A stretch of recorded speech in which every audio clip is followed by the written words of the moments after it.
Oh, hello, welcome to my channel. This is Unique for me. Yeah, thank you so much, my subscribers. Thanks for coming. And also, if you have not subscribed, please don't forget to subscribe.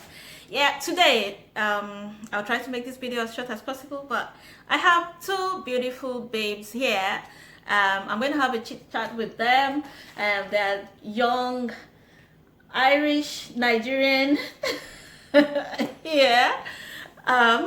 And I just want to have their view. I want to get their view about the issues going on right now, about this issue of the black kids and young adults fighting among themselves, the gangs thing.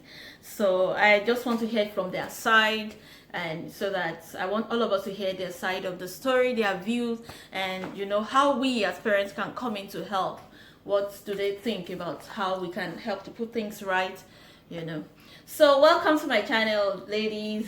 So for the purpose of this interview, or for this video, I'm going to you would like to be addressed as babes, and you would like to be addressed as baby girl. Yeah. So to be fair, I would prefer to be sexy to both voice. That's okay. Whatever. But right now I'm going to call you babes. I'm not calling you anything else, and I'm going to call you baby girl. Yeah. Okay, so babes, please can you give a brief description of yourself, as relating to this video, just a little bit about yourself. So I was born in Nigeria, came here when I was about 5. 5 years, okay. I wasn't 5, no, I did first class. No, I even did senior infant, so I wasn't 5. You can't be 5 in senior infant. You were like 4. Anyway, I was 4-5. Me and my mom are here debating it. I was 4-5. Schooled here, second primary school, secondary school, and uni. I don't really know what else to say. Okay, you're in your 20s right now. Yeah, I'm in my 20s. Yeah. Okay, so that's okay for this video now. And baby girl, so tell us briefly about yourself.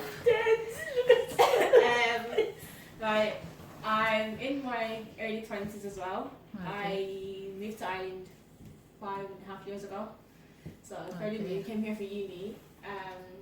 So what's funny, Okay. I was born in Nigeria, done my primary and secondary school in Nigeria. And yeah. You're here right now. Okay, yeah, good. chilling. Yeah, so at least you have a bit of Nigerian experience, even though you were driven all around Nigeria. So you have a fair a bit or Quality of knowledge.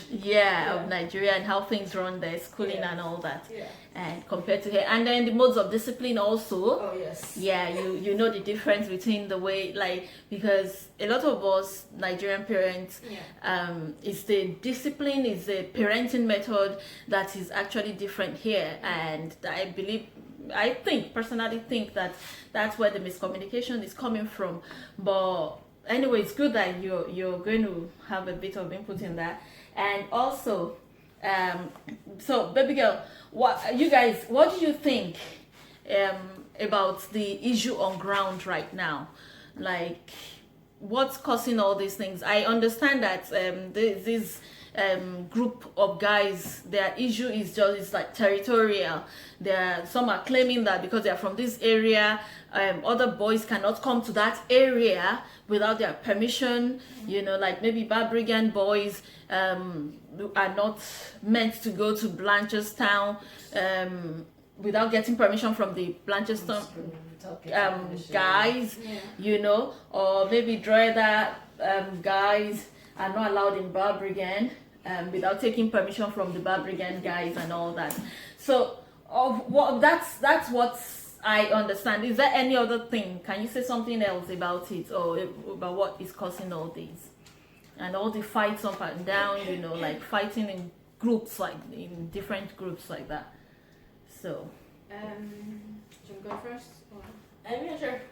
To be honest, I honestly think it's lack of home training and lack of self-respect. Because if you had self-respect for yourself, for something you didn't pay for, how can you be telling someone to be to ask for permission before they come to a place. Do you own the country? I also think that it's a bit childish as well, just because obviously when I moved here, I heard that the adults done it as well back in the day. Like it's been like a long time beef thing. In Ireland. Yeah, so it's been like a long time beef thing where they had the whole put your B's up for blanch and then put your T's up. So it was like a dividing thing within. No, I don't get that. So basically, back in the day, there was like a massive split between like Blanche, Tala, and Lucan. So it's like Tala and Lucan people didn't really like gel together. That's the traditional Irish, like the original. Yeah, okay. So that was like back in, so I think obviously those ones have now grown up, and the younger ones are trying to then emulate what they've done back in the day. Okay. But obviously they're not doing it. So right. Yeah. Exactly. Okay, so it wasn't like it wasn't physical then. It was. There was definitely. It was, but it just wasn't on like it's one of them. I think back in the day, if they say you just walking on the street kind of thing, it was more like strict instead of like like they would rather go meet you up in some like a complete different place instead of like on nights out. Okay. Because now mainly this fights happen like when there's like a big event going on. Okay, so this particular thing has been like it's quite historical. Yeah, like it was done before. Yeah. Okay, I actually thought it was our young African guys. It started with our own age, like the late 20s older than us. So like the late 20s, So it started with them, but like they would actually like if they had beef with someone, it wasn't like I'm waiting to see you at a night out. I call you out on your beef, and we meet where we say we're meeting. And if you don't show up, you don't show up. And wherever next time I see you, I thump you. Yeah, so it was like more like on site thing. So if they see you, they attack you wherever it is, no matter what time, what day it is. Yeah. Now these young ones wait for like big events. Yeah. So when there's like an event, then they start fighting. Okay, so this fight is not only African fights. Like it happens within every group, like white, black, brown, yellow, pink. It's just black thing. So why is it that it's it's the blacks that are taking over these now? Okay. So now we can see the background to this now. So it was something that was happening before, but obviously when we copy, we overdo. Yeah, exactly. Yeah, so that's what happens now. That's what I think is happening. And I feel like with the young ones as well, like they're trying to feel like they're old enough. Feeling like big boys and trying girls. to like big boys and girls, which is why like they do the most sometimes. They just overdo it. So, like the whole thing with Jordan, like trying to like fight the guy, you know, it's just it didn't make sense at all. And this way, like young people, like so yeah. Okay, so this is like I'm getting another perspective to this now. So the ladies just explained now, we can see that this was on before, but we know that when we copy, we try to overshadow the originator of things in many ways. So right now, this particular kinds of territorial groups of boys, trying to claim territories in different places. This is something that is historical, but they are just taking it over. They see it as an opportunity to like just display madness. Display whatever. Don't worry, they'll be delivered of their madnesses. Amen. Anyway, they want street credibility. Okay. But do you know what's crazy? I don't understand what street credibility you want. You don't live in America. You don't live in London where there's such a thing as gang culture. There is no gang culture. Your parents brought you to this country because they saw that it was a good place to raise kids. So why are you trying to emulate what you see on TV? Even your that's where elders, we are lost. yeah, also. even your elders who are here, they didn't go to this extent. You didn't hear news of there was helicopters at events because of them. No. Now when we hear that there's kids at this event, we automatically don't want to go there because we know what you guys are going to be up to. It's terrible what is going on right now. It's just ridiculous. You are in a place where you're allowed to go to school, there is not like you are starving at home. You're not starving. There's food on your plate when you get home. You can make food. Like some of you, even you have the chance. If you're not working, you have dough. Can you say you want to go to America and they will give you dough? No, they won't. So what exactly are you doing gang war for? What exactly are you gaining from it? Street credibility. At the end of the day, you're going to end up in prison. Do you think prison is for you? Do you think it's going to benefit not you? like It's prison. really not going to benefit you. Yeah. Well, because you think it's Ireland and they give you TV there, you're stuck there for life. And when you come out, there is no prospect of a good job. Yeah, and What that's do what you I'm trying gain to. from it? Yeah, that's what I'm trying to let them see, that when you go to prison and you come out, the prospect of a good job is almost gone. So we need to be very careful. So okay, now, like I'm getting a better understanding of the situation of things now, and thank you. You can't get self-respect from street fighting. No, it's not going to. And you can't get street. You don't need a street credibility. What do you need street credibility for? Actually, when you are up, you're up. When you are low, you're low. You don't need to prove it to anybody. Anyways, and also, okay, now, how do you think parents? Because we are lost. Like a lot of us, like, okay, like right now, I'm getting a better knowledge of things now. How do you think we can help? Because a lot of times, I know that a lot of parents don't even know. These are young adults. Like, am I going to force a 19-year-old to sit down at home? Like, I can't force you. You're likely to be stronger than me. Yeah. So how do you think parents can help? In what way do you think we can help to just bring things back to order? I feel like once they have to, it's kind of thing where they have to catch when it's like at very young and early stages, because these ones now, I don't want to say they're lost cause, but like they're grown up now, like they've already been taught, they know what they're doing, even if some of them like they're gonna take the grace of God to like change some of them's mind. But like but we're praying also. Yeah, what else can we do? At the end of the day, I don't know, like counseling, because these guys feel like they might just be doing where it's like they're just strong-headed, and then they try to then blame certain things, like family background kind of adds to it as well. Do you know what I mean? Like the background or the surroundings in which the child grows up kind of affects it as well. Yeah, but like surroundings here. Yeah. Okay. But in which the child grows, because most parents, because obviously in Ireland, the whole smacking your kid thing, it's a bit like parents they try to leave westernized. What's the word I'm looking for? Westernized upbringing, which is good to an extent, but it's like it's a method of parenting. That's what I know. I know that we can't combine the two. That's where the problem is. A lot of parents don't know how to combine the two. Like, it's either they spank and ready to kill, or they just leave things and they're not firm enough. If they don't, obviously, not even train the child properly, because there's people that they train and just don't listen. The child is just. And if you know your child, if your child's like easily influenced as well, like because you can do all the training, they're good and everything, and then they go out to like uni. Because 17, you're off to uni. You go to uni, they mix with wrong people. Then it's not. That's all. There's nothing you can do about it. Yeah. So like, I didn't do like.